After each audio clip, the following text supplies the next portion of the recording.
Bismillahirrahmanirrahim. Assalamualaikum warahmatullahi wabarakatuh. Perkenalkan, nama saya Nurul Samsudin, sering dipanggil Bayu. Nah, jadi saya ada teknologi pendidikan semester 6.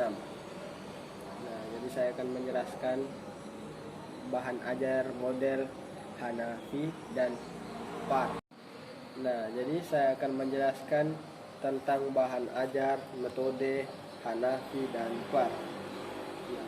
Rancangan pengembangan bahan ajar metode Hanafi dan PAR. Nah, jadi pengertian metode Hanafi dan PAR. Metode adalah suatu pengembangan adanya pola berpikir pribadi 2009 75 dalam desain pembelajaran dikenal beberapa model yang dikemukakan oleh para ahli secara umum.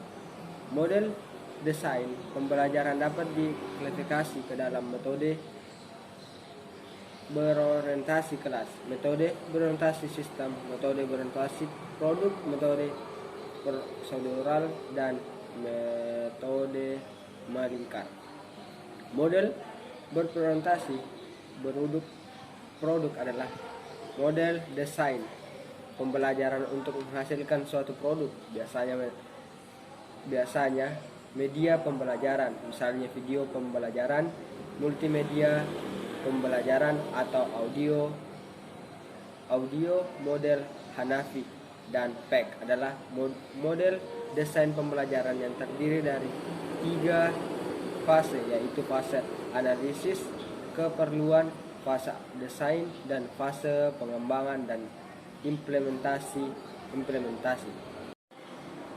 Nah, jadi analisis pengembangan model Hanafi dan PAR.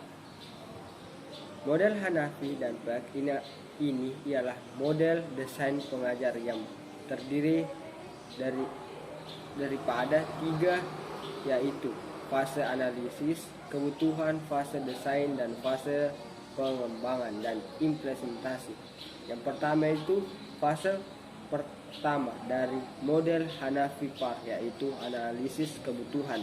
Yang kedua, fase yang kedua dari model Hanafi dan PAR adalah fase desain.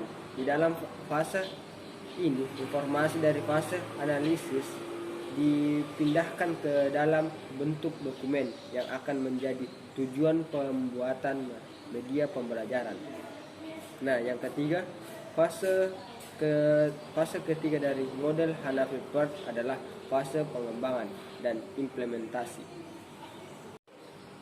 Nah, jadi adapun langkah-langkah rancangan pengembangan bahan ajar model Hanafi dan PAR, yaitu fase-fase langkah-langkah pengembangan diperankan dalam uraian berikut ini. Yang pertama, fase 1, analisis kebutuhan needs atau akses.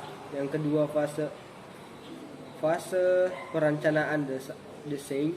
Yang ketiga itu fase pengembangan atau development atau implement. Yang keempat, fase implementation. Itulah tadi pemaparan materi saya tentang rancangan pengembangan bahan ajar metode Hanafi dan PAR. Sekian. Assalamualaikum warahmatullahi wabarakatuh.